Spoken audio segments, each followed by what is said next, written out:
Hey guys, in today's show, we are talking all about disrespect and how to avoid disrespecting your man in a relationship. Well, I've been seeing some things on social media this weekend, in particular in relation to Put a Ring on It. And if you've not seen that show yet, then you definitely want to check it out. I've posted the link in my description box. So the first thing you want to avoid doing is you do not want to be flirting publicly or privately with another guy.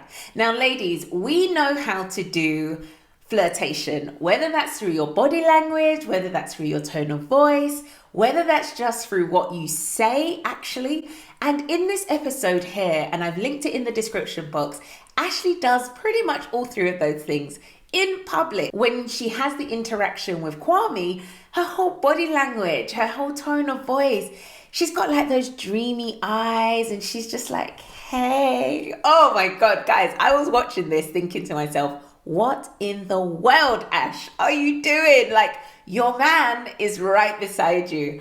And it was so obvious. And this is one of the things you want to avoid doing. We know that there are always going to be men who are attractive, even when you're in a relationship. But it is so important to have that respect for your man, to not really try and overtly show how interested you are. Even when Kwame mentioned the fact that he saw her engagement ring, you could see how her body language changed. She was a bit more uncomfortable with her hands. She was just showing a lot of signs of absolutely, I'm interested in you. I care about what you're thinking. I feel sorry that you're hearing that I'm engaged now. The tone of voice was different. We even saw it where she was talking about the exchange of this pineapple that her and Kwame did. And if you've not checked out the video I did on engaged but I like another guy, then I'll put it up here and you can check out the actual clips in that video.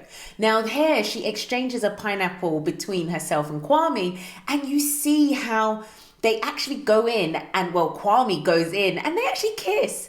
And in this reunion episode, you can see how she's giggly. She's trying to like deny the fact that there was this kiss and a breach of the boundaries. Her man is sitting right there and she admits it's very uncomfortable. This doesn't feel good. The one way that you can absolutely avoid disrespecting your man is, one, don't break those boundaries with the physical with someone else, but also just don't flirt with them. Like, find a way to absolutely tone it right the way down, look somewhere else, listen, do something, because it is so blatantly disrespectful. And I think Hollywood in this instance definitely saw the connection between them like the rest of us. Now, of course, avoid flirting with someone in private. So if you're in a relationship, and guys, these are the basics. And I know someone's probably thinking, well, why are we going over the basics? Because so many people in today's dating time seem to miss the basics. So like in private, sending text messages, flirting over IG, on an IG call, like engaging in a little bit of flirtatious dialogue, like all these things are very disrespectful. And guys, tell me if you agree, but I think there's some double standards here. In the case of Hollywood and Ashley, I know this weekend it's been the reunion show. Everybody's been buzzing about the outcomes for all the couples.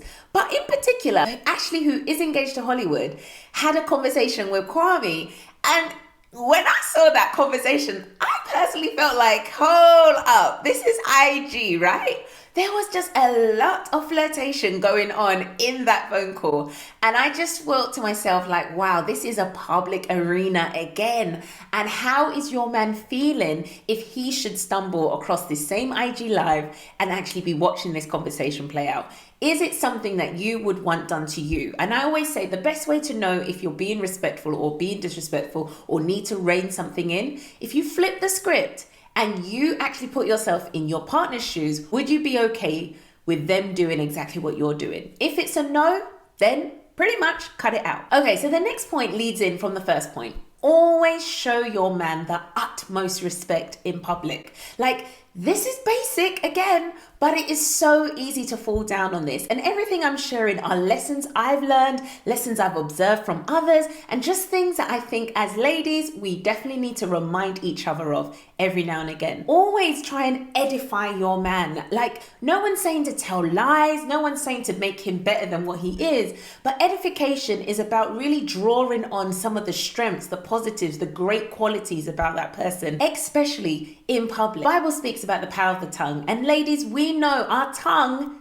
this thing can be so powerful. And one of the first ways that we often start disrespecting our men is how we speak about them. So if you notice that you start to speak quite loosely about that guy, you start to tell others, oh, he ain't no good, or he did this and that and the second to me last time, and it's all negative, you need to check yourself. Because one, it is disrespectful. Two, it might even be truthful about the guy. But three, is that the right place, environment, or people to be sharing that with? Remember not to shame or humiliate.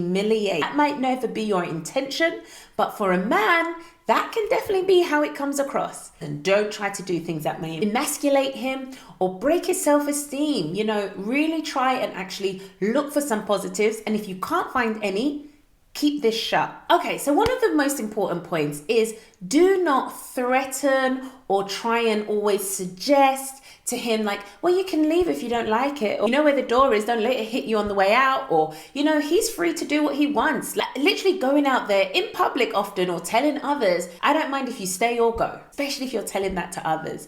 Like, what it does is it can sometimes send another message that I don't care if you're in this or not. Like, I don't even care that much about you and this that we got going on, or I don't value the commitment you've made to me and I'm making to you. It just sends a message like you're not really in this all the way in. And every one of us needs to feel like our partner's completely in the trenches with us. If you are at a place whereby you feel like what has happened or what has occurred that has broke your heart, broke your trust, maybe it's betrayal, maybe it's cheating, whatever it is, if you are at a place where you can't get past it, then ladies, you have to either do the work, get yourselves into therapy, get some extra support, go and seek some guidance, or make a decision to leave. Now, I know when you're in a long-term relationship, it's the hardest thing to ever make that decision to actually call it a day. One, because you do love and care for that person. And two, you yourself want to be in it. You want it to work. You want it to get back to where it was. But the worst thing about this is when you see that actually things aren't changing, you're starting to actually be disrespectful to him, and maybe even he's been disrespectful to you, and now mutually everyone's taking shots at each other. This is a slippery slope. And this is the next point that I want to make. You should avoid comparing your man to others. Now, even if someone is asking you the question of, hey, like if you weren't with your man, would you be with this other man? Hello. The question should either be declined, don't answer that. If you don't trust that you could say, no, I'd still pick my man, or no, then you shouldn't be answering, because that in itself can be so shaming. Like your fiance is sitting beside you, and the confidence that Ashley had to be like, definitely I'd pick Kwame. Like, whoa, Hollywood. Yes, he's put his foot wrong. Yes, he might have called off this wedding, but I do feel like he has tried to show the utmost respect during this whole show and this whole dating process that they went through. And personally, I still would never think that this is a good idea for lots of couples to do. However, they did it. But one thing I do see is that the way to avoid disrespecting your partner is definitely don't ever put them at the same level as someone and then pick the other person. Like, find a way to either say, do you know what? I would pick my partner. And if you don't want to lie because you just are not into kind of telling any lies, I get it. But decline to answer. Like, do something that makes your partner feel a little bit more secure, a little bit more assured by you. I don't think Ashley's intentions was to actually hurt Hollywood or even to try and flirt with Kwame. It was just a natural thing, maybe that happened. But as a lady who's engaged, I would say you definitely need to find ways to rein that in. I hope you've enjoyed this video. Make sure you hit that like button and the subscribe and the bell so you never miss another upload each and every time I release a new video. Take care and God bless. Bye.